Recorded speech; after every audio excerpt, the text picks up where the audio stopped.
उगती से गुरु को गुरु को नमस्कार करना एक प्रथम जो अपने शिशु के दिशा ज्ञान का प्रकाश देता है।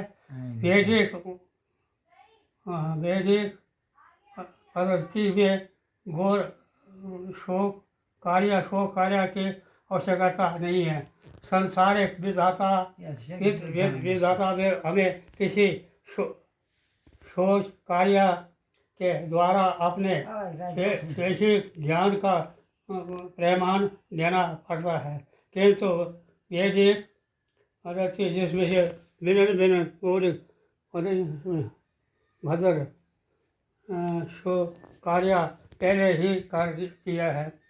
आप ज्ञान परिपूर्ण है और इससे गुरु शिक्षा परंपरा के गुरु द्वारा गुरु अपने शिष्य को केवल हस्ता किया करता है, शोर कार्य का प्रश्न ही नहीं उठता है, क्योंकि जिन साधनों का उपकार से शोर कार्य किया जाता है, ये वैकुंठ धाम को पूर्ण अपने वर्तमान बौद्धिक आशु में हम प्रकृति के अनेक नियमों से बंधे हुए हैं।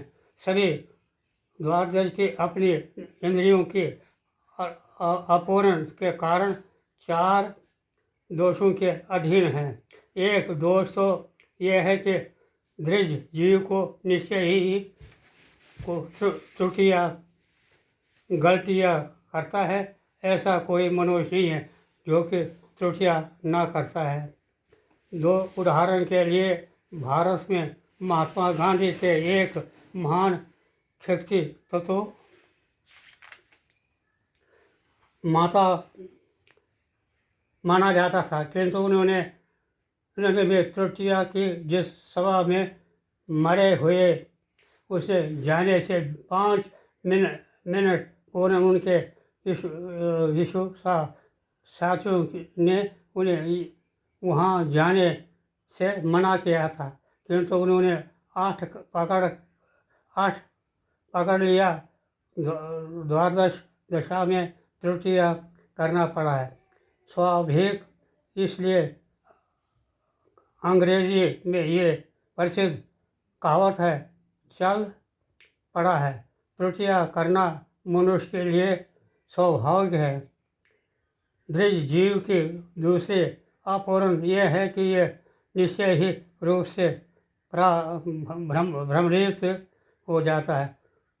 भ्रमरहित होने का तात्पर्य यह कि पदार्थ की सत्ता को मान लेना जो है उसी ही उन्हें नहीं अर्थ किसी छाया चित्र को नमस्कार मान लेना।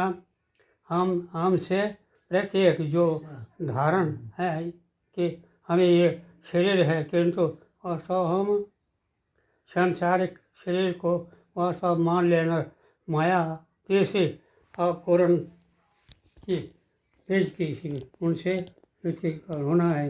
हमें किसी दुकानदार को पुनः ये कहते हैं कि सुनते हैं कि क्योंकि आप मेरे मित्र हैं, मैं आपसे कोई लाभ नहीं लूँगा, किंतु प्रस्तुत हम जानते हैं कि ये कम से कम 50% मुनाफा ले रहा है। ठगने के इस बराबरी के कितने ही उदाहरण हैं। जितने ही ऐसे अवधान के द्वारा भी है जो वास्तव में जो कुछ जानते नहीं है, ये जो अपने ही सिद्धांतों को संभाव अथवा ऐसा ही हो सकता है जैसे अक्षु के प्रतिपाद करते, जबकि वास्तव में ये अपने छत्रों को केवल ठग रहे होते हैं। चौथी अपूर्णता है कि जीव की इंद्रियां पूर्ण नहीं है। हमारी त्रुटि इतनी सीमित है कि ना तो हम भोट दूर देख सकते हैं, ना ही बहुत पास हमारे नेत्र कुछ विशेष दशाओं में ही देख पाते हैं। इसलिए ये समझा जाता है कि हमारे त्रुटियाँ सीमित है। इसी प्रकार हमारे अन्य सभी इंद्रियों का भी सीमित असीमित हो को इन है। वैदिक भारत में हमें परम सत्य जानने के लिए अपनी वर्तमान इंद्रियों को उपयोग करने के लिए प्रोत्साहित नहीं करते हैं, क्योंकि ये तरह से दृढ़ यदि हमें ज्ञान प्राप्त करना है तो ये निश्चय है कि एक उत्तर सर्वोत्तर से प्राप्त होना चाहिए, जो कि उक्ति चार पूर्णताओं में से असफल नहीं हो सकता। सर्वोत्तर भगवान कृष्णचंद्र है।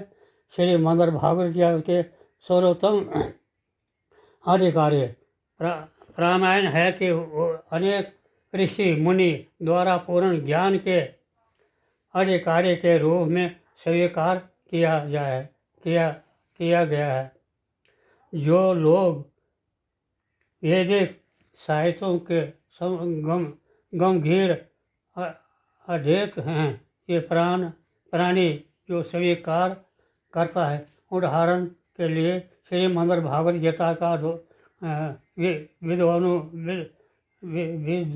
विद्रोह का प्रस्तुत कारण नहीं है, जो बहुत शेष कार्य के बाद सामने आया है। तो ये तो पूर्ण ज्ञान है जो भगवान कृष्णचंद्र ने कुरुक्षेत्र के युद्ध स्थल में अर्जुन को सिखाया था। श्रीमद् भागवत गीता से हमें ये पता चलता है कि पूर्ण युगों में से भगवान श्री कृष्ण ने ज्ञान सूर्यदेव इस स्वान को दिया था और अधिक काल के से गुरु शिक्षा परंपरा से ये ज्ञान विस्तार से लेकर आगामी पीढ़ियों को दिया जाता है।